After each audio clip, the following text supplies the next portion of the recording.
सर्दी बहुत होती है तो देसी अंडे खाएं।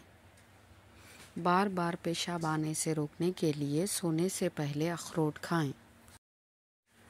आँखों की रोशनी तेज़ करने के लिए गाजर खाएं।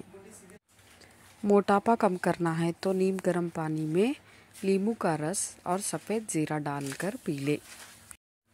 जिस्म में किसी जगह कांटा चुभ जाए तो थोड़ा सा गुड़ लें, इसमें प्याज काट कर मिलाएं और मुतासिरा जगह बांध दें।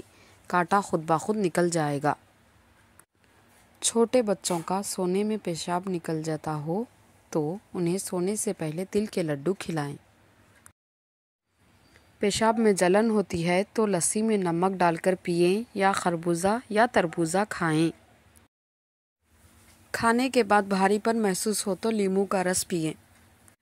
रंग गोरा करना है तो अर्क़ गुलाब को उपटन में मिक्स करके चेहरे पर लगाएं और 20 मिनट बाद चेहरा धो लें।